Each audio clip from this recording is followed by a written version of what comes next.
What's up, everybody, and welcome to episode 4 of the Stand Up Guys podcast.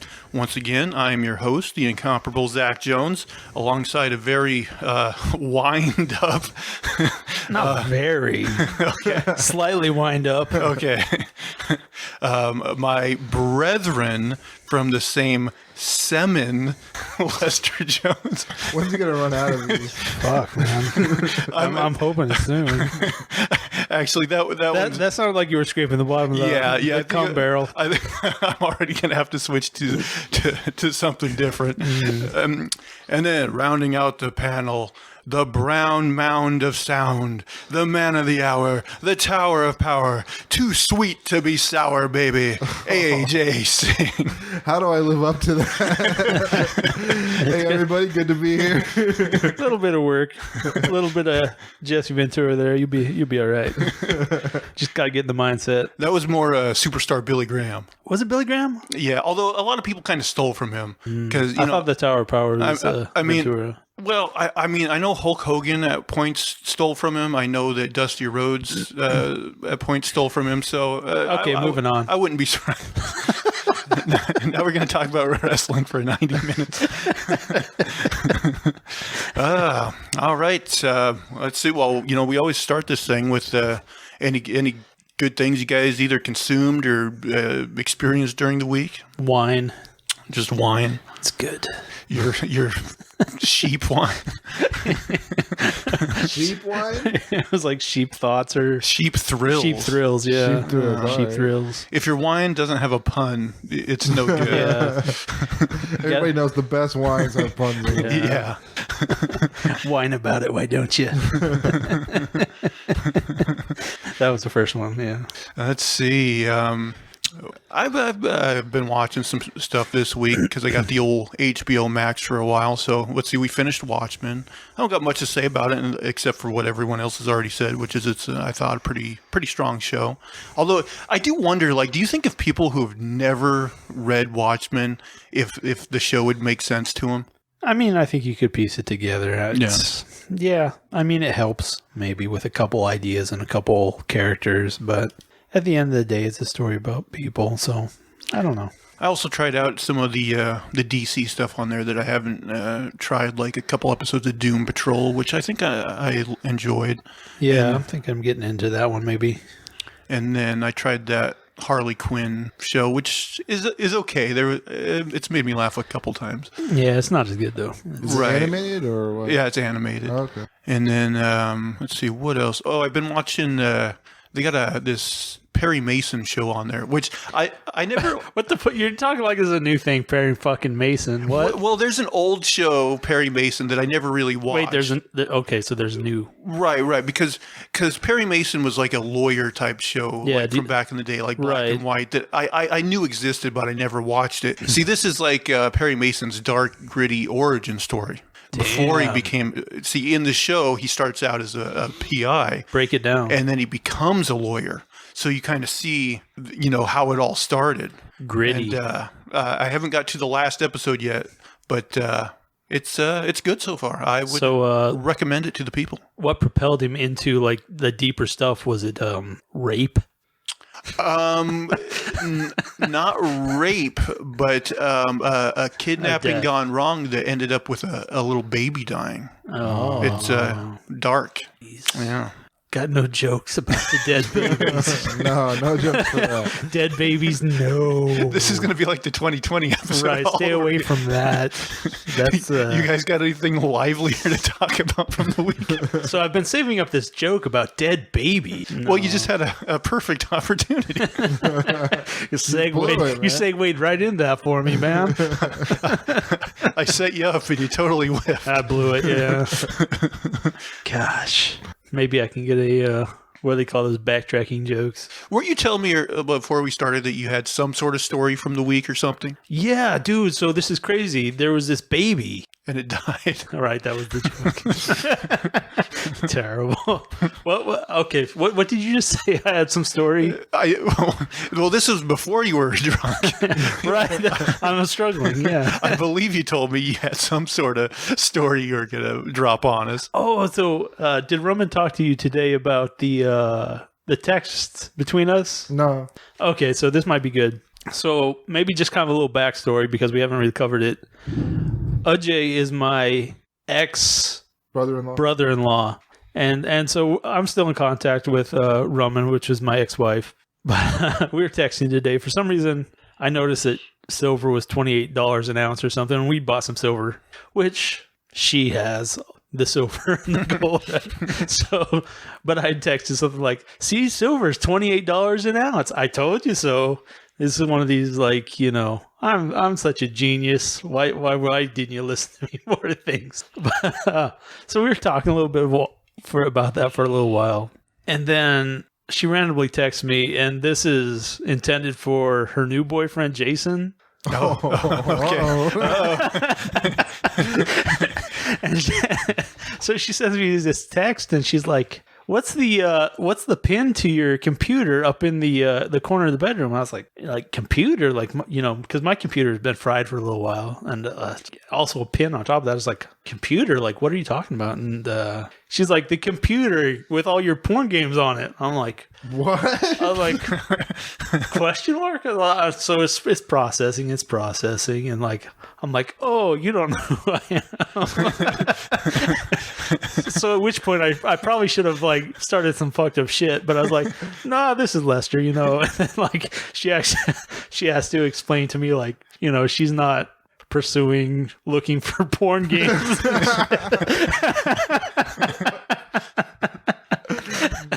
She was just pinning down which kind of computer it was. Right. The one with one with the porn games. Which are totally normal things. Yeah, so now I gotta look into what porn games are. Right. You also have to decide whether you still need to buy silver, you know. Oh man. That's terrible.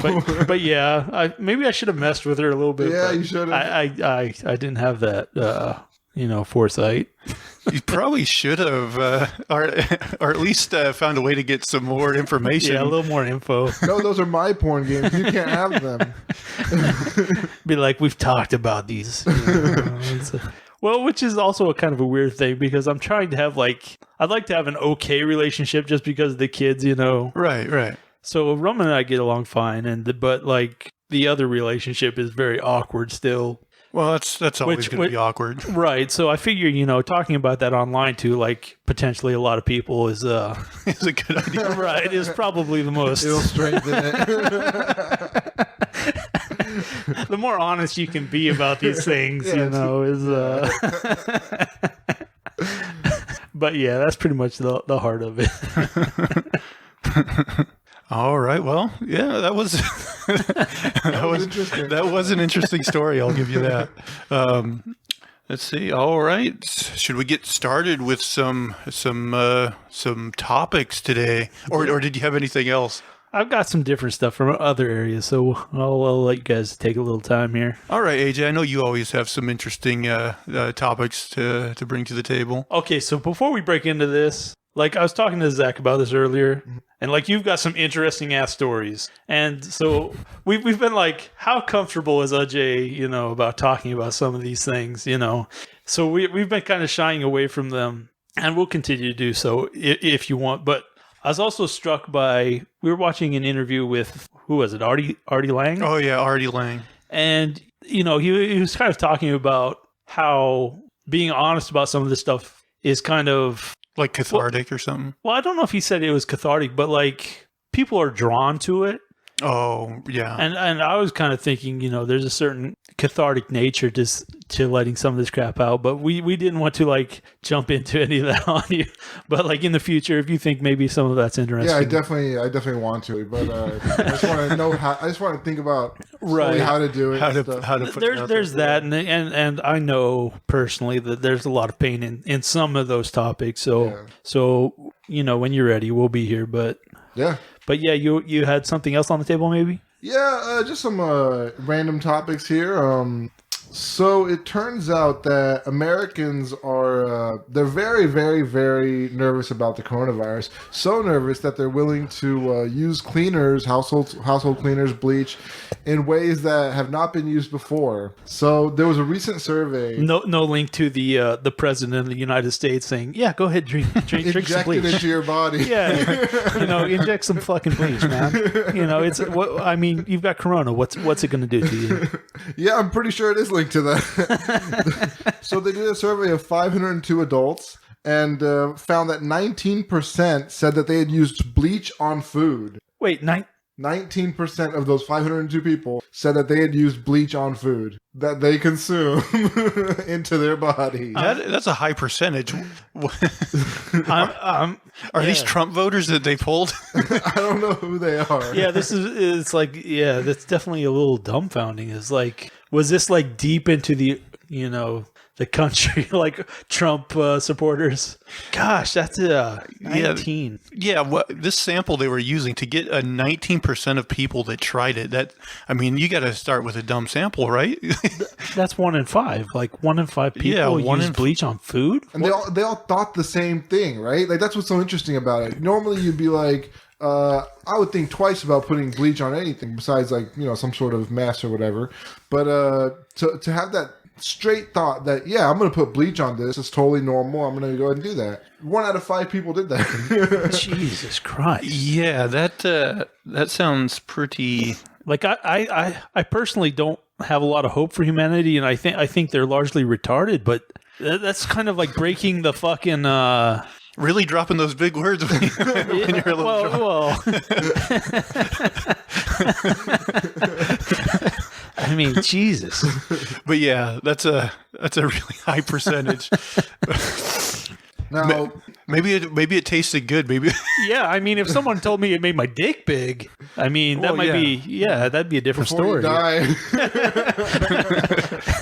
die. You want to go out strong, man.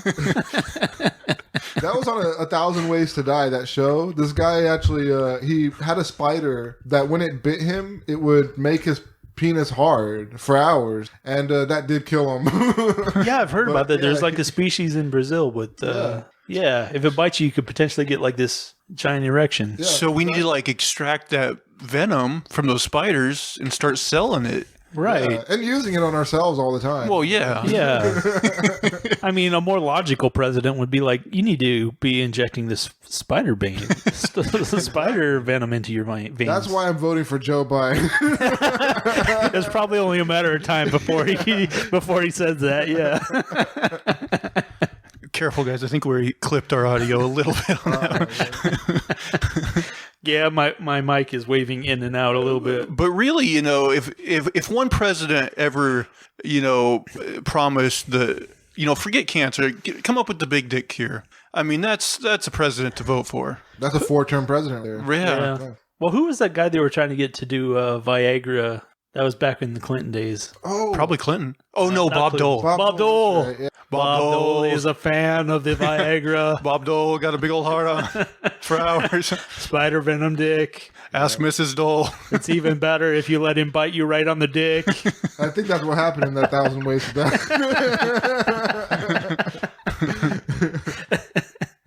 Bob Dole. I haven't heard a good Bob Dole joke in a while. He's still alive? Well, I haven't heard about him dying, so I'm guessing. Man, he'd have to be old as shit. Good for him. He would be up there, yeah. He might have died. Maybe we should look. Yeah, no making fun of dead people. Yeah, right. Okay. Didn't Ross Perot just die like a couple years ago? It does seem like a bit. I heard. I don't know. I think so. He finally finished. Yeah. Have you had that one on the books? No, it wasn't even good. Okay, he's done. He's done.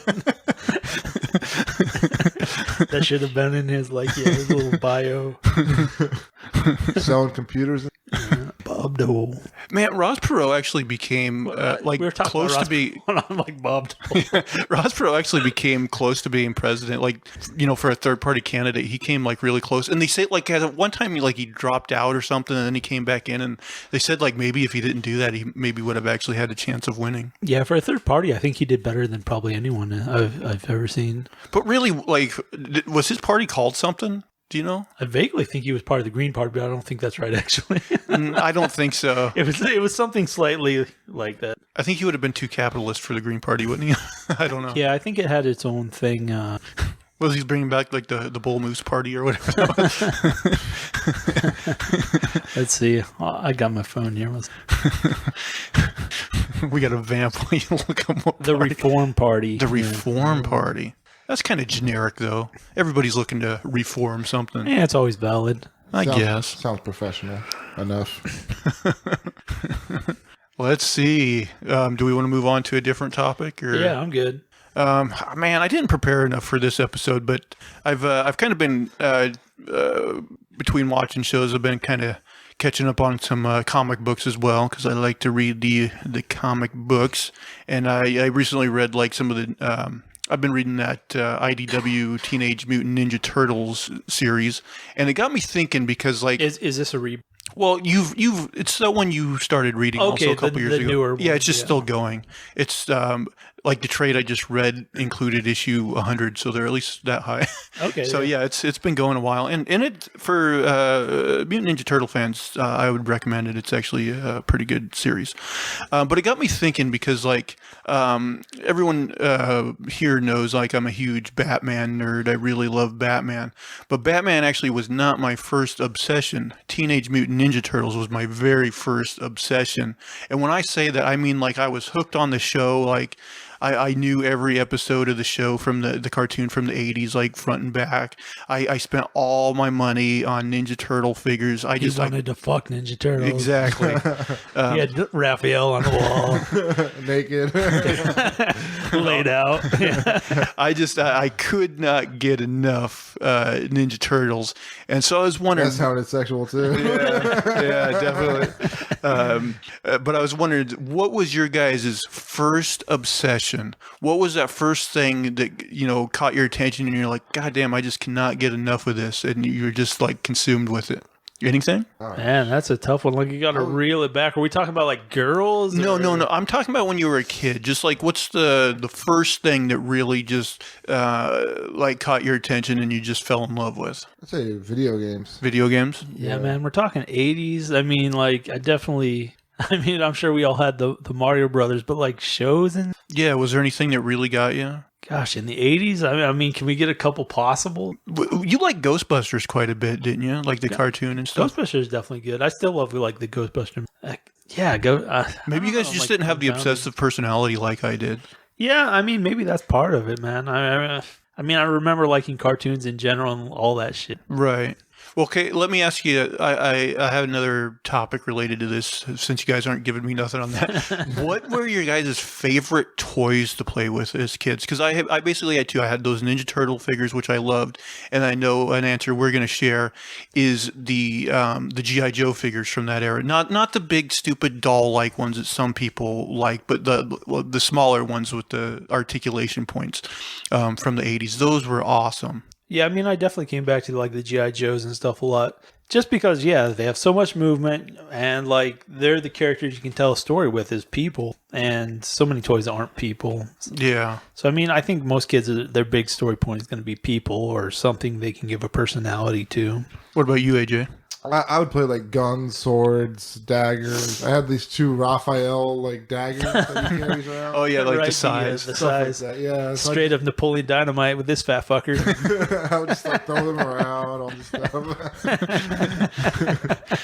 Did you have like any action figure type toys? Yeah, I had some army men. So I would Oh. always like launch like cannons and stuff like that and see how many I could take down. Stuff, just normal army men stuff. Right. Man, I know I've talked to you like this before, but I was always so disappointed that they never made wrestling figures in the vein of those G.I. Joe figures, because all wrestling figures suck.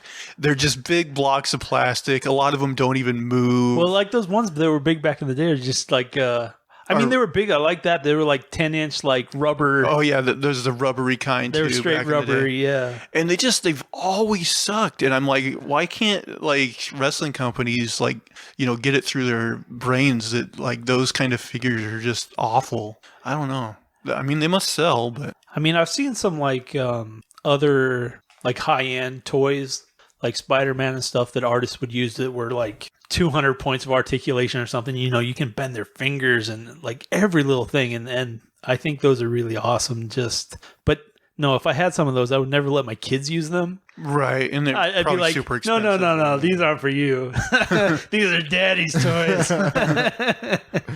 But no, those GI Joes. I mean, they didn't have finger articulation, but they had like elbows and knees and just enough to where you. Yeah, could I do mean, things with considering that size, you can move all the hands, knees, joints, major joints. them. I guess there was a Sergeant Slaughter figure, so that was somewhat wrestling related.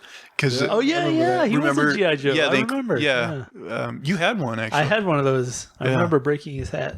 Yeah, that's a stupid memory. That's the bad part about those figures is eventually, you'll get like their thumbs will break off, and then of course the rubber band breaks inside of them, and you got to replace it with like your mom's hairband and shit like that. Yeah, still all told, they were great toys. I think GI Joe itself has kind of slipped as far as like political view. Like people don't want to be buying like armies, but I think like the mechanics themselves, if you could package them some other way, might be really big. Yeah, I'm still of the mind. Like, I think if today they, made wrestling figures in that vein, I think they would sell like hotcakes. I really do. But apparently they're not going to do that. But then again, maybe not, because a lot less people watch wrestling nowadays because it's not nearly as good. Actually, that was going to be my other question for you guys, although it might not count based on your first answer, is like, is there something you used to be really obsessed with or just really into that you're not as much anymore? Because for me, it is becoming wrestling, because like, as you know, like I've been watching wrestling nonstop since I was 10 years old. One of the things I love, but like, even I have to admit, like over the last several years, it's just gone terrible. And ever since the coronavirus breakout, it allowed them to get even worse, to the point where like I'm just watching it out of habit now, just and not really any joy, because there's not a lot of joy to be found in it. I have that gambler's fallacy where I'm like, I put so much into this, it's going to pay off again. But yeah, I'm becoming less and less into it all the time, unfortunately. So do you guys have something like that? Something like you were so into at one point that now you're not as much into it and you're like almost surprised by it? I used to. Well, I'm not surprised, but I used to be into wrestling too when I was like 16, 15. Oh yeah, I used to watch. I got into it because of NWO. That was, I mean, yeah, the Monday Night Wars, man. That was a great time to be a wrestling fan. That was the best time, I think, those wars. Yeah, I loved WWE so much. I think it was WWF at the time. Yes, and then I started watching WCW because of that. I just wanted to get my fix. And then Sting was awesome. And yeah, they had their own thing in there. So yeah, I was a big fan for a few years, but I dropped off. I didn't keep up with it. Yeah, that was actually the one time where me and him actually both watched it, and I would always kind of root for WWF because that was like mine, and he was more of a WCW guy. I mean, I would try to watch both of them as much as possible, you know. Yeah. But yeah, competition. That's the thing. Competition breeds excellence. But once WCW went down and WWF won, and they didn't have a competitor, and they just became basically a monopoly, even though there are other smaller wrestling companies, it just it allowed them to go in a bland direction, and it's gone downhill ever since. Yeah, lack of competition has that effect. I was always kind of surprised too that they never picked up Sting with a good contract. I don't know if that was part of the falling out and the contract wars and all that. But well, after WCW went down, I think a lot of those top guys in WCW, when it went down, they had like these great contracts where like basically TNT had to keep paying them even though they weren't working. So they got some of those guys several years where they got these big paychecks without having to do anything. And I think Sting was one of those guys. Okay, so it was like unemployment for the last couple of months. Yeah. Fuck working, then, man. I'm making more money doing nothing. Eventually, Sting did some work in that company TNA. Which was okay, and then he went to WWE, but he only did a couple matches there. They didn't really use him well, and then he ended up getting injured and having to retire. So yeah, it's kind of sad that career kind of fizzled out at the end there. But yeah, he got did a little bit of stuff post WCW. Well, before I bore everyone out there with with the wrestling stuff, do you want to know some statistics? I definitely feel now that I should have had more topics prepared, because that's about it for me. But we'll move. Did you have another topic prepared, either of you guys? Yeah, I have several. All right, That's good. We'll roll with LJ. I've got like one more, but we'll let him go. Okay. Well, this one is a topic about just people being a-holes, like tourists especially. So, have you heard of like tourists going to like these landmarks and wrecking them at a museum and ruining some sort of piece of art because they're taking a picture with it, or they want to do something fun? Well, I remember there was a story a couple years ago where friggin' Justin Bieber like went to the Anne Frank house, and I think they have like some sort of like guest sign-in book, and I think he maybe wrote something on there that people were pissed off of him about. It wasn't like he destroyed something, but I remember it was something that caused a kerfuffle where people were pissed off at him. That's not that bad. I have a few examples of some real a-holes. So, a tourist from Austria, he broke several toes off of an original plaster of Paulina Borgias Bonaparte as Venus Victrix at the Museum Antonio Canova. It's Museo, but we call it museum. So, basically, he was laying down next to the statue, doing the exact same pose as the statue, and broke off a few of his toes. And when he got up, he looked down, he was like, oops, and he walked away really quickly. So that one was an accident. I mean, yeah, but it was careless. It was careless, yeah. He got caught. He turned himself in, actually, when he read about it in the paper. So he was a decent person about it, at least. Yeah, at the moment he walked away, but he came back. But yeah, I mean, just like if that happened to you, you'd have to be like... You'd probably be thinking about how much it's going to cost you, right? Yeah. Like, is this going to cost me money? This isn't a tourist one, but I love that story from several years back where like a woman there was like a painting of Jesus, and she's like, oh yeah, I can restore it. Everyone does this. Yeah, and she like totally fucked it up, and it looked fucking awful. There's a name for that. I forgot what. Is there a name for that painting afterwards? Right. It had a name in, and then it had a new name. Oh, really? Yeah. That's funny. I guess you would have to rename it after that. Yeah. It went from Jesus Christ to Jesus Christ. That's an exclamation point at the end now.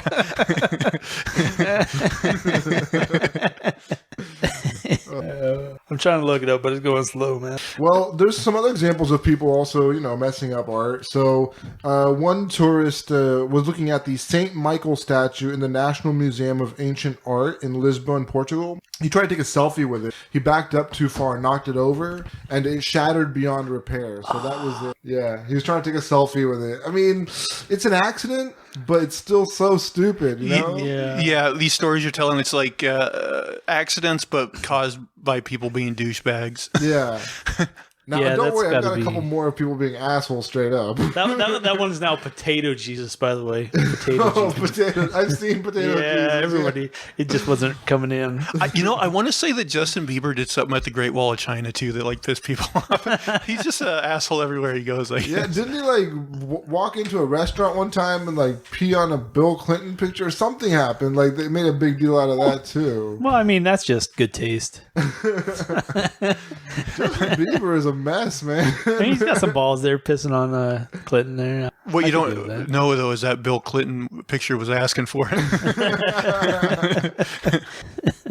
Bill Clinton. What do you think about Bill Clinton now coming? The profile of him being a possible pedophile. It doesn't surprise me.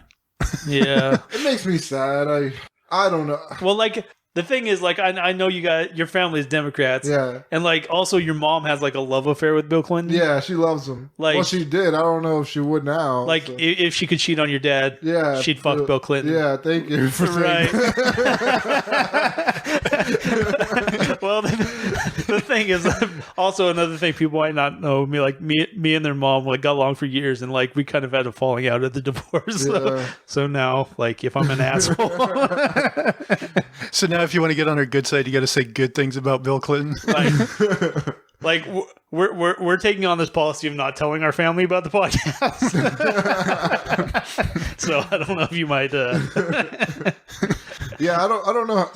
I get the feeling they wouldn't be on board with Bill Clinton fucking children. Yeah, no, nobody can be on board with that, that kind of shit. But yeah, it's just yeah, it Jesus. sucks. It sucks. Yeah, we were talking about destroying. Yeah, I have a couple more actually. Yeah, let's move on. Yeah. So there's a rock formation called the Duckbill in Oregon here. Okay. And it's in Pacific City, and some tourists got together. I guess they were in the same group. They were laughing and having fun and knocked it over. And it was a very old rock formation, and it was even caught on video, but nothing happened. They got a slap on the wrist. But, I mean, that's so frustrating that you go to see something, and then you destroy it so nobody else can see it. Yeah. That's a total douchebag move right there.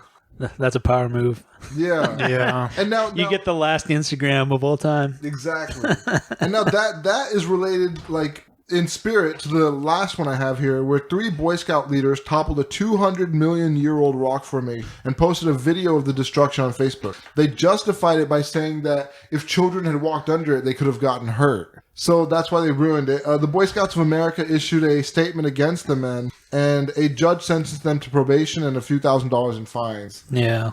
I mean, to an extent, there's that very human nature to destroy things. Yeah, but it's just, like a rock formation that's so old. It's ancient, 200 million years old. It's like when you're a kid and you're an idiot and you're just like, I'm going to fucking throw a rock through this fucking window. Exactly. And then there's this big explosion and you're like, holy shit, that was awesome.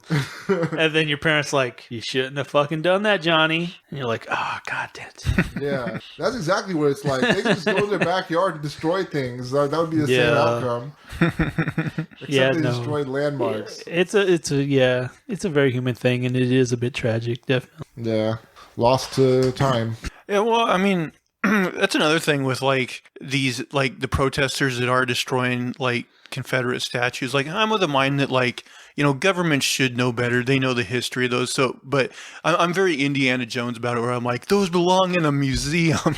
Or, like, I don't think people should be destroying them. They are a part of like, we can learn from bad history. So just, put them in a museum somewhere and, I mean, like you said, kind of both sides. Like, at the same time, if we were talking about, like, Russians pulling down a statue of Stalin, I'd be like, oh, yeah, that's cool. Or if they're, pulling down a statue of Saddam, I'd be like, yeah, that guy's a son of a bitch.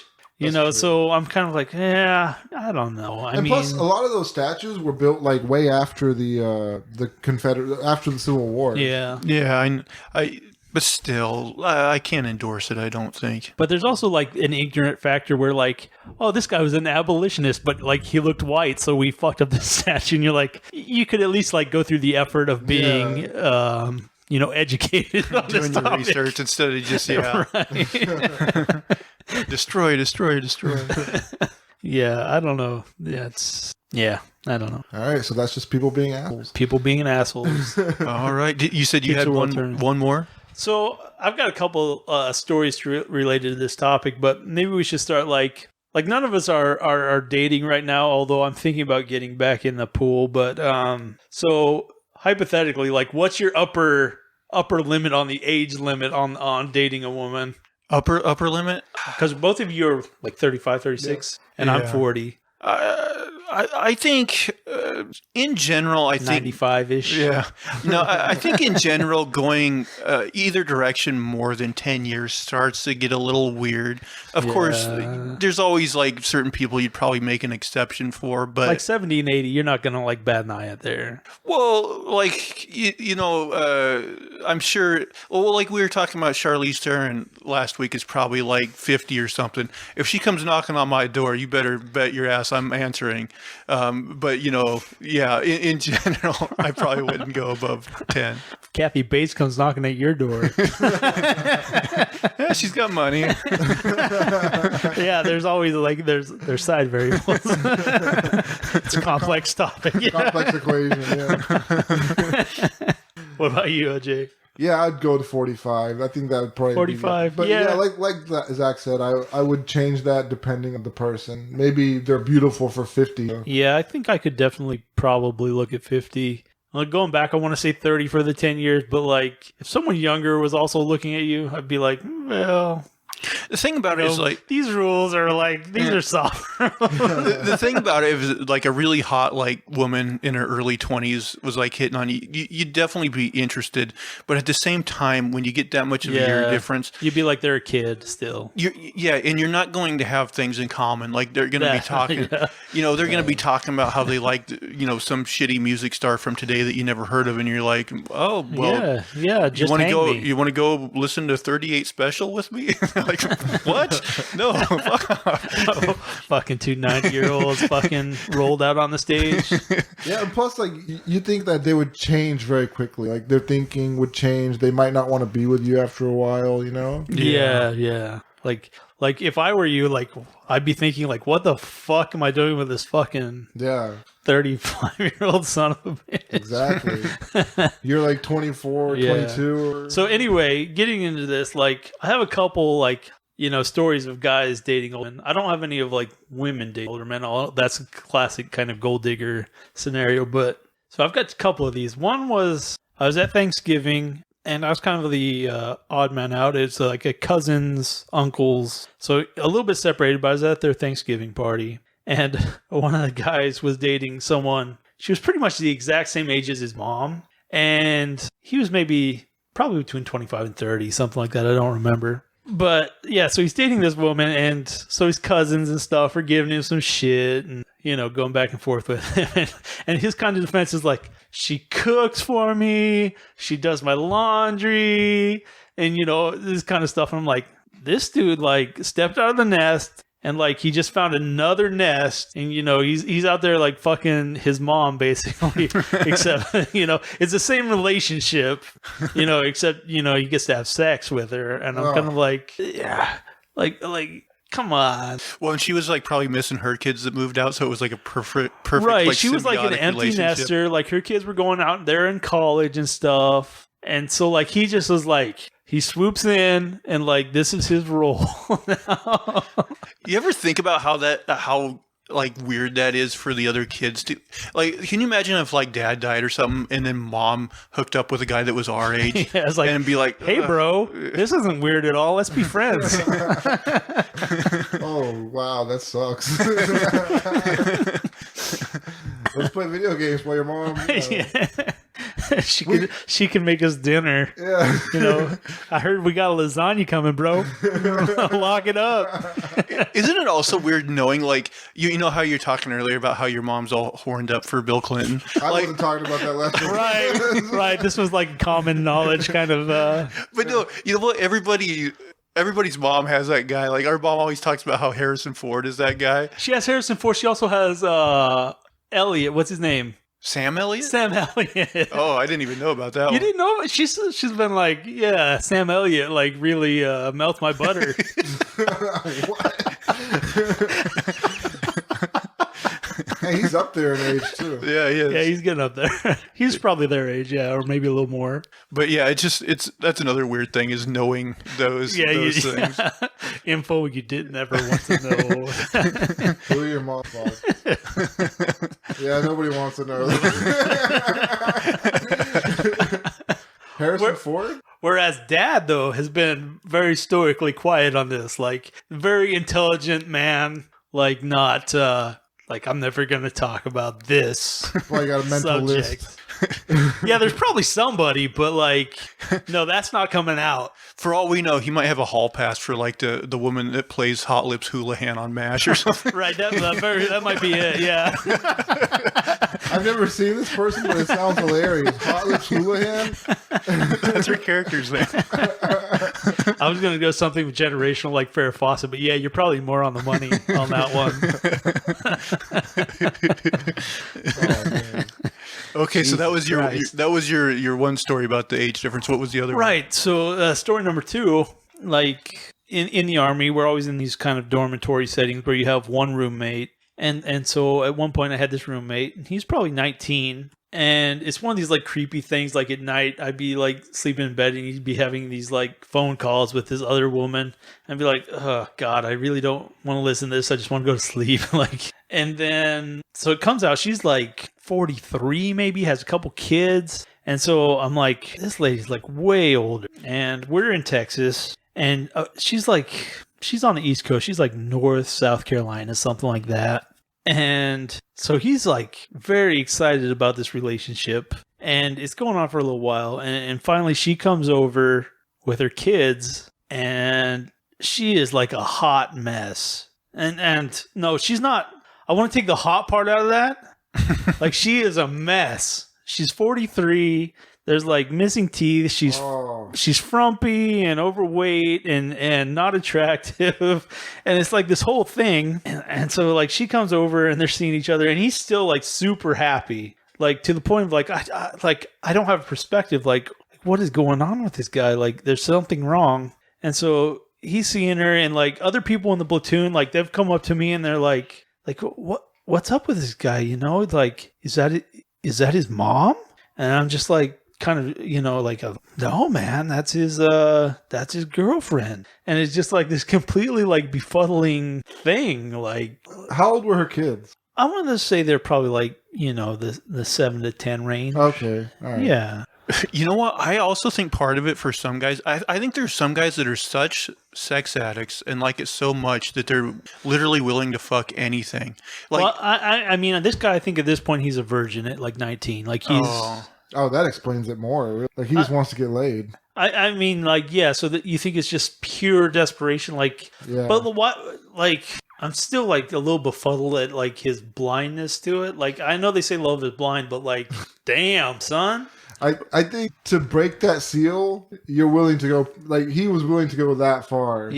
That was just like, yep, this is what I got to do. Yeah. But it could also be like that motherly thing with the other guy you were talking about. Like, maybe like she like a surrogate mom. This is another thing. Maybe did either of these guys maybe have like shitty real moms? And so once they got somebody who was like actually affectionate and took care of them in that way, it was more appealing for them. I mean, I don't know. The Army guy, I don't really know anything about his parents. Like, I wasn't the person to ask about people's personal lives.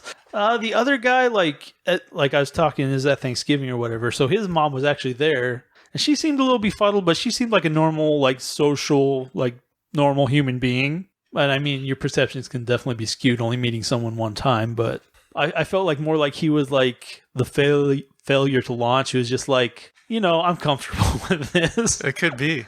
Yeah. You know, going back to the sex thing, it's funny because like we all have that cousin that would, you know, fuck absolutely anybody. Right. And if you don't have that cousin, you are that cousin.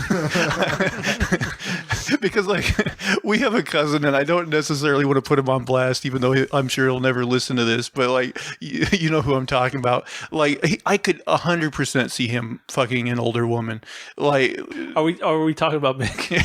Okay, let's put him on blast. Yes, Mick. Put him on point. Like I have literally seen him with a woman that could give him a mustache, right? Right. He's been with some older women, yeah. Yes, and like he's definitely the kind of guy that if an old woman came in and was willing to fuck him regularly, like, and he would definitely be with her. Yeah, definitely. He couldn't sign on that dotted line fast enough. Exactly. Yeah. All the hard candy he could eat. Now, another interesting case is actually his brother, who is probably like a shy over 5 foot tall, probably well over 300 pounds. Yeah, and always been heavy. Always been heavy. Fucking shit his pants well into his teenage years. Maybe still shits his pants. Ooh. And this motherfucker, I've never seen him without a girlfriend. Yes. Oh, wow. He's always been with always somebody. Had a girlfriend. Always. That's incredible. Good for him. It's fucking insane. Every time I see this guy, I'm surprised that like he hasn't fucking died yet. Like he's that fucking heavy. Oh man. Always had a girlfriend. Always had. Every time I've ever fucking seen him, he had a girlfriend. Yeah, all throughout his life, like he always had girlfriends. It's crazy. I don't know if it's just a confidence thing or what it is, but yeah. I mean, he's definitely got a brash, outgoing personality. He's been probably in jail fucking God knows how many times. I mean, he's a pathological liar. Well, that helps. I mean, that probably does help. Maybe that's part of it. But it's just like, from the outside, it's the craziest fucking thing. Jeez, I hope he never listens to this. Yeah. He's never gonna fucking listen to this. He's probably not gonna live long enough to fucking listen to this. Jeez. Man. Family, watch out. I mean, it's cruel, but it's fucking... I mean, for the record, great. I like our cousins, but these things we're saying are accurate. No, we grew up with both these guys, and I mean, they were a huge part of our life for a long Mick was time. my best friend growing up. And they both have a very tragic and they have very tragic lives, but they just have so much crazy shit about them that, you know, maybe they should have a book written about them, because it's unworldly. Like, if you read the story, you wouldn't believe it was true. It's just very sad and very just crazy. Oh man, yeah, Mick. I mean, he would actually be a great podcast guest, because he would have stories for days of just random things he's gotten into that are crazy. I don't know if we should break into mixed stories, but I got some mixed stories. Oh, I mean, you can go if you like. You know, like, well, gosh, I don't know how much to put in or even where to start, because talking about the tragedy, their mom was a family friend, and she had cancer and died when we were all quite young, probably 8 to 10 range. I was 8 when it happened. And so Mick was the guy's real son, and Nathan was his stepson. And so Nathan got sent out to an orphanage, basically, because the stepdad dropped him, and he wasn't getting in trouble and stuff. And then the other kid was just kind of crazy, and he had some health problems when he was a child, so he had some kind of borderline learning disorders and stuff. Like I said, just a tragic story, but sometime after this divorce, they're out on their own. They're having their troubles. But the younger one, Mick, he comes to our house, and he probably, he's eating sporadically. Like, he's in a weird place. He's kind of like living off the land almost kind of stuff. And for some reason, my parents had been to Oregon, and they bought a bunch of saltwater taffy. So he came, and he just ate like 2 pounds of saltwater taffy. And I'm just thinking, like, we were talking about it. He's like, my brother's like, man, I bet he couldn't like wipe that away. And I was like, man, I bet he couldn't fucking finish shitting it out, It's just fucking a big fucking string of taffy. just never fucking ending. But, I mean, there's so many crazy stories about these guys. And the same kid, like, recently, he was cutting firewood and oh, yeah, this is a fucked up story. Yeah, this is a messed up story. But, like, he had some friends down on the road. They're blocking the road, and they're like, he saw his firewood up there. And someone walked past them and just kind of ignored the warnings. And it was actually a guy. What happened is there was a guy on a 4-wheeler. And they blocked the road, and they told him, that they were cutting the log. And this guy's just like, oh, I can make it. And so he tries to gun it. But at the same time, the tree was already coming down. And basically a big old limb on the tree just goes right through this guy's head, kills him deader than hell. Yeah, it's just, I mean, and this whole, like, both of their lives are just riddled with this crazy, like, tragedy and just, like, coincidental, like, just insane stuff. Yeah, and the other thing we didn't tell is after their mom died, I mean, their dad was always an alcoholic, but after she died, he just went right into the bottle, and he literally drank himself to death in about, he was, I don't know, 4 or 5 years after that. And Mick ended up having, well, didn't he? He ended up going living with one of his other relatives because his dad was, in such a bad way. And, not to go into it, but they weren't good for him either. Yeah. Well, I mean, didn't his dad actually, like, he was one of these cases that was smoking on the oxygen? And it exploded or something? No, that was actually that woman he was dating. Oh, that was her, because, I definitely heard that story. Yeah, so he was with this other old alcoholic lady, and, they were both chain smokers too. And the woman, she had like, emphysema or something, and so she was on oxygen. And she's one of these people that sparked up a cigarette when she was on oxygen, and it just blew up the tank and blew her up. Yeah. And so that's it, so she went before him. I think so. Yeah. And then I think I don't know for sure, but I think he literally died of like cirrhosis of the liver, like because alcoholism. He was after his wife went, he was straight alcoholic. Yeah. And what's crazy about this is, like, I remember it now, and like, it's one of these things when you're a kid, you hear some crazy fucking story, and you're like, you don't really put it together. You don't have the significance there. But like, I remember one time he was drunk, and he was just like telling drunk stories to us. And he said he like killed somebody in a bar fight. He kicked him in the throat. And now I'm like, was that story fucking true? Probably. I mean, he was a huge bullshitter, but it wouldn't surprise me. But yeah, but on top of that, he was also kind of a piece of shit. Yeah. So yeah, I mean, that kind of stuff is just like, where the fuck do you put that in your brain, God, we have some funny stories with that guy too. So like, yeah, he's another person with a ton of fucking stories, man. Dead guy. So like, one is like, he used to ride motorcycles a lot, but his I guess what happened is like his vision was messed up to where like if he was looking like straight on, like his vision wasn't great, but it was maybe a little better on the periphery or something. But if like something was like right in his line of sight, he had trouble seeing it.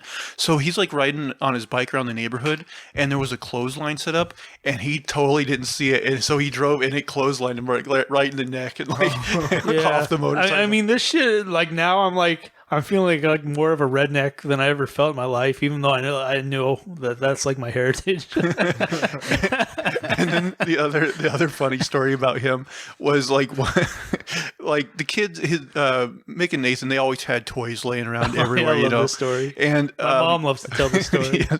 And so one night he's out in his yard barefoot. And he sees a ball laying there, and he's like, "Goddamn kids leaving this ball laying around!" And he hauls off and kicks it as hard as he can, and it was a bowling ball. Oh,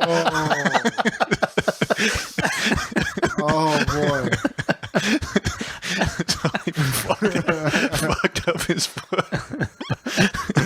Oh man! Yeah, Jesus Christ! Yeah, he was a character, man. Yeah, he was definitely weird. I remember like he had like a massive amount of nose hair. Yeah, I remember that too. Yeah, just like hanging out.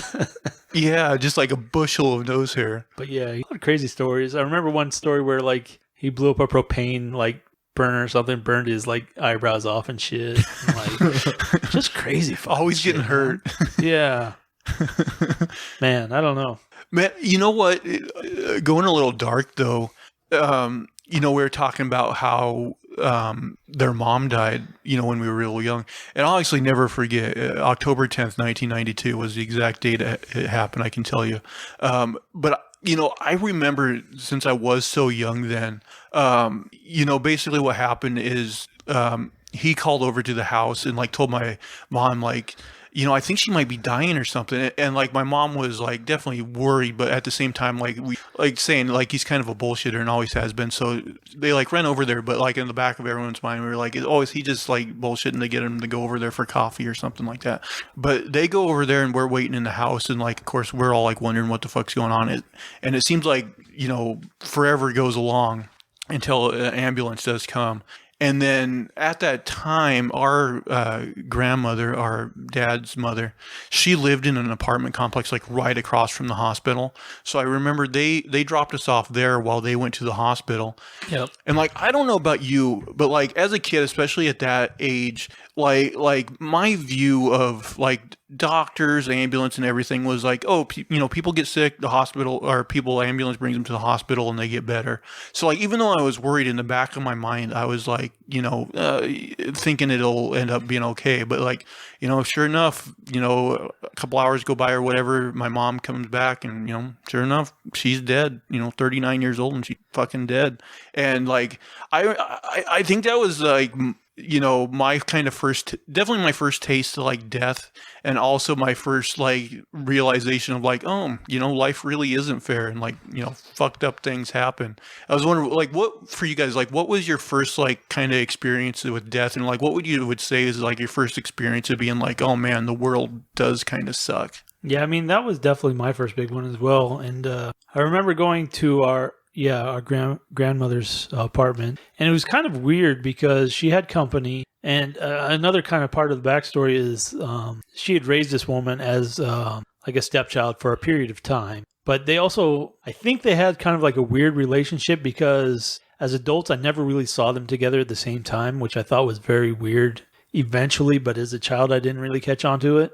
But kind of as an adult, I was like, for them being in like a parent's, child kind of relationship, I never saw them together. And then also like our grandmother's reaction, at her passing seemed kind of quiet. But our grandmother had also lost a number of her friends and stuff. So her reaction was a little hard to... But yeah, I remember our mom coming back from the hospital and she just pulled up in the car so slowly. And I was outside and I was just like, in my mind, I knew she was dead. And definitely very traumatic. Yeah.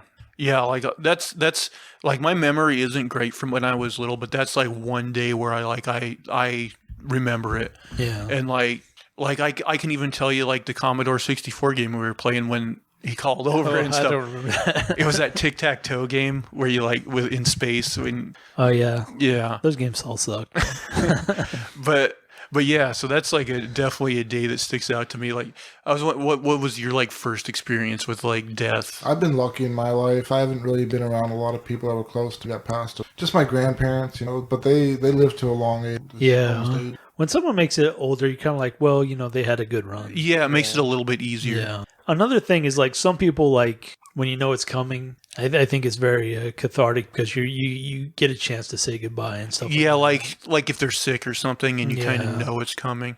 But yeah, for us it was just like a shock out of nowhere. Yeah. This woman that's basically our raised as our aunt and lived right next door to us, and then all of a sudden out of the blue she's dead. It was just like fuck. Yeah, definitely. All right, AJ, give us a better, more upbeat topic. All right. Well, we talked a lot of that's a big chunk of history for us. So yeah, maybe switch topics and we'll move on to something different. So more uplifting news. A man won the lottery. He made a deal with his friend in 1992 that if either of them ever won the lottery, they would split it with the other one. And that's what he did. He split $22 million with his friend. Oh wow, he actually held to it. Yeah. That's nice, man. I'd be willing to make a lot of those deals. And then just kind of see what happens, because I never buy lottery tickets. I'll be like, yeah, this is a no lose deal. That would be a good idea if you're someone who never buys lottery tickets. You like go to all your friends and be like, hey, let's make a deal. If we ever win the lottery, we'll split it with the other one. I'm not telling you that I'm never gonna fucking buy a ticket, but just in case. That's a good friend story. That's a little like Lifetime movie or something. Of course, like I wonder if they must have been like friends all along. This wasn't like somebody was vaguely friends as children and then like grew apart. I'm guessing, right? Yeah, no, they went on trips together. They were like best friends up until just recently. So I mean, they've been best friends. Yeah. No, I remember being friends with someone. He's like, hey, if you're ever a millionaire, you give me $1,000. I'm not asking for a lot, $1,000. And I was like, yeah, sure. And jokes on that motherfucker. Do you ever wonder, like let's say you made it rich, like either lottery or just whatever, and you're a multi-millionaire. What do you think? Like you go and then you go to a family reunion. How many people do you think ask you for money, and how much? Like I wouldn't even want to go, man. I wouldn't either. Like my first phase would be like direct family. Maybe a couple cousins, and then like I never want to talk to any of you motherfuckers again because like I don't want to deal with that shit, man. I just want to fucking live off the interest and fucking smoke my pot and whatever. They would probably come to you in the form of like, hey, will you invest in my company? It'll pay you back eventually. Yeah, I'm making like corncob dildos. And be like, corncob dildos? Let me tell you. On the ground floor of that. Let me tell you about corncob dildos. Like this is like, how do you plan to break into this market? The wave of the future. It's like, you're way behind the curve on this one. The technology is all there finally. They were so busy wondering if they could do it. They didn't take the time to wonder if they should do it. All right, so I have another topic here. A centuries-old law from 1792 against cursing in public was repealed by the Virginia legislators. So on Wednesday, state lawmakers also voted to repeal the law against fornication, defined as voluntary sexual intercourse by an unmarried person. So Virginia is a little bit behind the curve. Well, the thing is, like so many of these laws, and it's not just Virginia. It's everybody has these. Everybody has these. Basically, laws are put into effect and nobody ever fucking looks at them again or says, hey, you know what, maybe let's review this shit and say, that crazy shit from 100 years ago, maybe let's just take this off the books. But, I mean, there are a few people who advocate, like, sunset laws, which is you pass a law and, 10, 20 years from now, it has to come back up, and if they don't read it and review it and renew it, then it's gone, which I think is probably a pretty good way to go. There's also sometimes cases with a law that you think, man, that sounds stupid, but it actually is from a place that makes sense. Like in Singapore, I don't even want to know what you're saying. Like in Singapore, like I guess they're very like penalize you like if you spit gum on the ground, right? But it came from a place of like trying to curb tuberculosis, and so like I guess it like now you get caned for that shit. Yeah, we would see it as draconian, like yeah, probably caning people for spitting out gum on the ground. But then you see it comes from that, and you're like, well, I can kind of see how this, generated. Yeah. Okay, what was your joke going to be? I don't know. Something about shoving hot dogs in anuses. But, like, it was one of those jokes where I was hoping, like, I'd get into it and, like, I'd be able to turn it into something. But now I'm just not seeing it. No exit strategy. But yeah, every state and city has some sort of stupid random law in the book like that doesn't make sense, but it's just never challenged because it doesn't come up. What's our time? How much time? We're at 5 minutes over an hour. Okay, so we're pretty well into it, but we could keep going if we wanted to. Yeah. You got anything else there? Yeah, a story of zombie cicadas. Zombie cicadas infected with mind-controlling fungus return to West Virginia. Zombie cicadas are under the influence of Massospora, a psychedelic fungus which contains chemicals such as those found in hallucinogenic mushrooms. First, Massospora spores eat away at the cicada's genital, butt, and abdomen. They are then replaced with fungal spores used to transmit the fungus to other cicadas. From there, this new fungal abdomen will slowly wear away like an eraser on a pencil. While all this is happening, cicadas act like everything is normal. They infect other cicadas during sex, and male cicadas even pretend to be female in order to infect other males. So that's like 2020. Do you know this is actually kind of the plot to the game The Last of Us is, or what it's kind of based on is there's these spores, from what I understand, the kind of mind control ants, but maybe cicadas too. Right. It seems like those stories are cropping up more and more where like an insect or a fungus or something kind of hijacks. Yeah. And so that was kind of the basis for the infected in The Last of Us is some sort of spore ended up controlling human brains, but it's actually based on that kind of stuff. And then it's like, fuck, these guys are retarded. Fuck, man. I mean, I've been one of those people that Let's vote for Trump and Biden. Fuck me. I've been thinking about trying to try those hallucinogenic or those mushrooms. Oh, shrooms. Those micro. I guess they say they're for you. There's a janitor at my building who could probably hook that up. Well, they say they're actually good for, like, doctors say that they might be able to open up the mind. Right. Yeah, there's certain evidence of curing depression issues and different things. Yeah, but this makes me think twice. I do, because I've listened to like Joe Rogan talks about shit like that a lot too, and like it's one of those things that I'm intrigued of, but I'm too big of a pussy to ever try stuff like that. What kind of chafes me is like I know that a lot of that stuff comes with like nausea. And like, man, do I really want to be feeling nauseous to get this experience? But I don't know. Are those like people that do like, what is it, DMT? Well, DMT seems like, I think it has very few side effects in just like the immediate because it's weird. It's like a very short thing, like in the outside world, but people who go in there say they feel like it lasts like a long time. Yeah, like an eternity or whatever. And so, I don't know. I think it would be an interesting experience, possibly. What's DMT? DMT is, have you heard of ayahuasca? Yeah. So basically, it's an extract that's present in ayahuasca, but it's a much more short term and kind of intense. So whereas ayahuasca, you'll take it and you'll have like nausea and different things and diarrhea. It'll be stretched out over hours. Whereas DMT is this extract you take and you might be only out for like 30 seconds or something, but it's like a very strong experience. But I think I think it like basically shuts your body down to where you can't even move like after you take it. Right.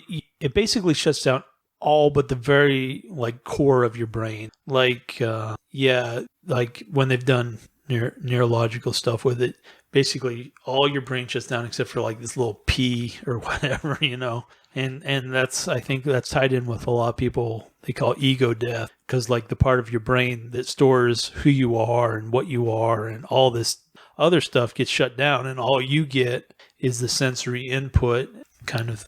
I heard that a lot of people that have done it have like had similar visions, or like I think they report seeing like these geometric shapes. Yeah, or like these like creatures. Right. It's probably just a trick of the brain that they're. It is weird that so many people report those same kind of things, and I'm just thinking that has to do something with the geometry of whatever in the fuck is down in that little spot that doesn't completely shut down.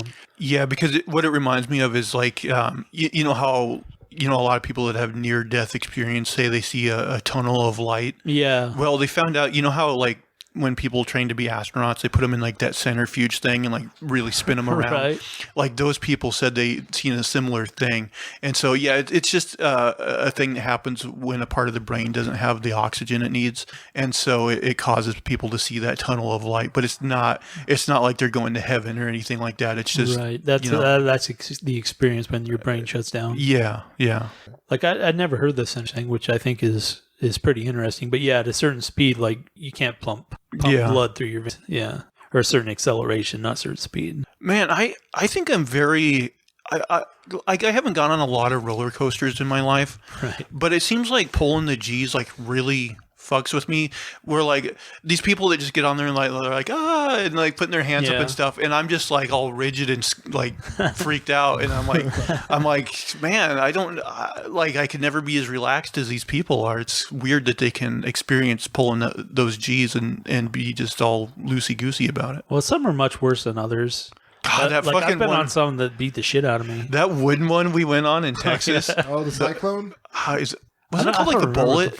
Yeah, I think it was the Bullet. Okay. That thing beats the fucking shit out of you. Yeah. Oh my God. Before you get on that one, they're like, you need to take off your glasses, you need to take out your wallet, you need to take out your phone, you need to empty everything out of you that could get lost, and then you get on there, just fucking beats the ever living piss out of you. Well, it goes super fast, and there's parts where it shifts you left to right really quick. Yeah. And you just feel like your back snap out of position. Well, plus like it shifts left to right on the track. Yeah. So you get these hard jerks. Yeah. Yeah, I know. That coaster was rough as fuck. I've been on a number of coasters. That was definitely the fucking one that kicked the shit out of me.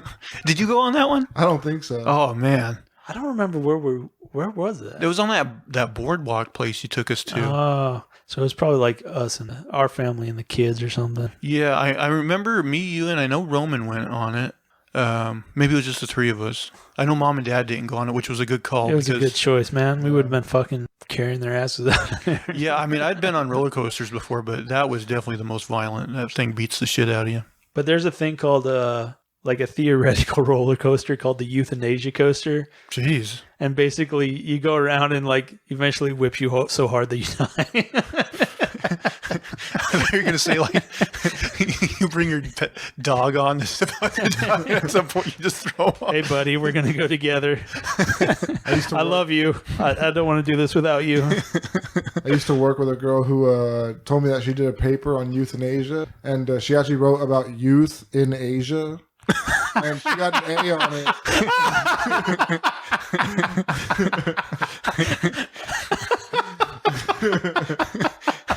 They're putting them down when you have more than one.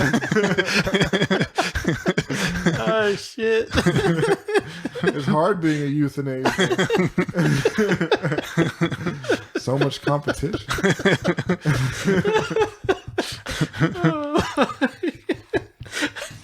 That's hilarious. She got an A.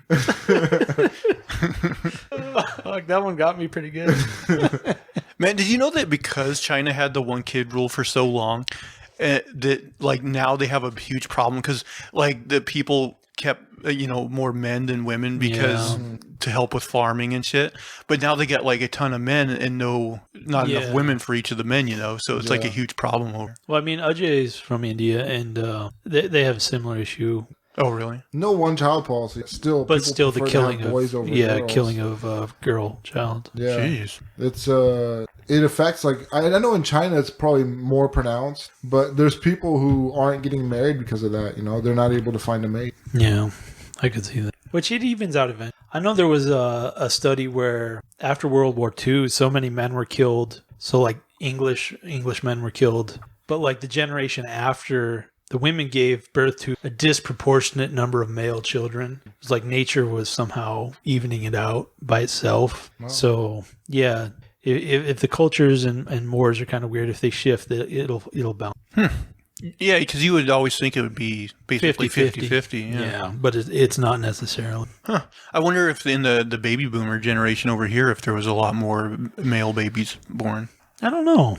I just don't know. That's definitely interesting. So like maybe now in China there'll be a lot more born. I don't know. Yeah, I mean, probably if you stop the policy of killing female children, which they changed their one-child law, didn't they? They I can have believe so. Yeah, 2 or something now. Yeah, I don't know if it's just 2 or if it's unlimited or what it is, but you would think if you were really poor, you wouldn't want to have. Well, I guess if you have a farm or something, then you want kids for a workforce, but in a normal situation, you would think you wouldn't really want kids if you were in a really poor situation. Well, you think that, but it's actually the opposite. It seems to. Yeah, because even like the Bill Gates stuff they're doing is the thing is when you're poor, you don't really know if your kid's going to live or not. And there's a good chance your kids are going to die. And so if you know that a lot of your kids are going to die, you're like, well, I better have like 10 kids because 8 of them are going to die. You don't really know what's going on. And so basically the Bill Gates thing in vaccinating a lot of kids is to give security to poorer families. So they're like, if I have a kid, they're not going to die. I don't need to have 10 kids. And so that's part of the whole thing. Mm-hmm. Yeah, it's something you don't think about. Yeah, I guess. Because if you think about 100 years ago, people were having 10, 12 kids. And it's like the Oregon Trail. Johnny died of diphtheria. Billy got bitten by a snake or some shit. Can you imagine though, like knowing there's a high percentage that your kids are going to die? So you just have a bunch of them knowing that a lot of them will probably die. I mean, we don't even realize, but what an incredible privilege. What a privileged time, and what a decadent state we live in, where we don't have to worry about that as much. I know. I mean, that's one of the reasons it irritates me now with like the anti-vaxxers, like, all these work that scientists have done to, eliminate diseases and stuff. And they're like fucking, Yeah. Turn your nose up. Yeah. Yeah. It's crazy. But yeah, I generally think, that as time goes along, I think a lot of people have a bad outlook of the future, but I'm actually more or less optimistic unless, there's always a chance something unforeseen happens that causes some big catastrophe. But I'm generally of the mind that I think 100 years from now, people will be living a lot better quality of life than they are now in general. Yeah, I agree. I mean, I don't know. There's a couple things that I think about, and one is population. Yeah. Because humans don't really fit any like predator-prey model that's ever existed. In any like natural state, you will get kind of an equilibrium, and humans don't really fit that because we adapt much quicker than nature can adapt. And so if we reach a point of very high population, you don't really get a chance to hit that equilibrium point. And if we get to a point where we're maxing out resources, I think humans will eat every major species on Earth. Well, and they'll go to war, and that'll wipe out people as well. I mean, you get war and water issues, but that's really a very dangerous point for us. Just because we are so intelligent, we have killed some species. I don't necessarily see an end to that. But there was one other thing I was thinking. Well, AI is the other thing I'm thinking of, because that's also kind of an event horizon where we don't really know what's going to come on the other side of that. And so, 100 years from now, it's really hard to say what things look like. It is. But, I never, I'm always constantly surprised by technology. And I think, eventually I think we'll become very efficient at desalinating ocean water and things like that. And we'll become more efficient at making food. I mean, there's always going to be a practical limit there, though. Even though we've continuously gotten better and better at making food, there is some theoretical limit. There's some limit where we'll just run out of resources. Well, right, that you can't sustain and a continuously growing population forever. Unless you somehow curb the population growth. Or learn to terraform. Well, right, which is like, obviously Elon's looking at that. There's a certain question of sustainability that doesn't exist without some kind of population control in that system, I don't think. I mean, I do think over the next 100 years, there's definitely... a combination of probably climate change and just really certain dense population centers, we're definitely going to see natural disasters that kill hundreds of thousands of people. Yeah, I think that's inevitable. And I'm talking about wars again, but also AI involvement in wars, because almost all like major like skirmishes over time are won by whoever has the highest technology, and AI is going to be the technology, because if you can program a robot that's 100 times better at killing people than people are, then that's what you're going to use. So I have trouble seeing a future where humans don't use that technology to kill other people. How would you feel, like, let's say the U.S. figures out AI before everyone else, and like whoever's in charge of the government at the time is like, hey, we're taking over China and Russia right now because we can, and before they get their hands on better AI than us. Would you be like, well, it's probably for the best because they're China and Russia? Or would you be like, man, I don't want to live in this world? Well, I mean, there's always this kind of game theory point that's like circled around, say, nuclear warfare, is like essentially everybody is too scared to attack somebody else, because it's like that mutually assured destruction type of thing. Right, where you're just like, well, I can't attack them, because if they're fucking crazy and they come after us, then that's the end. And so there's always this kind of bluff or this standoff. And even like Russia's doing it right now. Is like, they've recently put a statement. It's like, if we see any missile coming into Russian space, we're just going to assume that it's a nuclear bomb, and we're going to fucking nuke the ever-living shit out of you. And it's not a bad strategy as far as game theory goes, because you're saying, don't fucking look at us, because that's the end of the world for you. And we'd rather just end the world than lose this. We keep going into dark territories. Right, and we're probably close to closing, which maybe I don't know if we should bring it back lighthearted after that, and instead of just like finishing. No, that's okay. Yeah, but we are nearing the end. Anyone, got anything they want to add into the show? I'm done. I think that was a pretty good show. The only thing I'll add to lighten things up is today I found that Yosemite Sam might be Jewish. Apparently, full name. Oh, Jesus Christ. Full name Sam Rosenbaum. Rosenbaum. Oh, wow. Well, yeah. A Jew who likes guns, not the end of the world. Not anymore, apparently. No guns anymore. Oh, that's right. They took away his guns. The rootness, shootiness, Jewishness. Yeah. The sad days of Yosemite Sam. It was an article inspired by Trump saying Yosemite instead of Yosemite. But anyway, guys, that'll be our show again this week. Thank you once again for anybody who stuck through all this nonsense. But before we go, AJ, where can people find you? On Twitter with a name for this #2. There we go. A name for this too, the #2. And Lester, where can the fine people find you? Again, Twitter, unsolicited SUG. All right. And you can, of course, find me at Zach Jones Live. Zach, of course, spelled ZACH. But yeah, thank you once again, everybody. Make sure to, like, subscribe, and give us a positive review, because that does really help with the algorithm for people finding the podcast. And, if you like the podcast, recommend us to some friends. Get the word out on the street, as they say. But yeah, that'll be that for this week. Make sure to come back next week, and we'll have more nonsense for you. Thank you, everybody. Bye. Have a good one. Take care.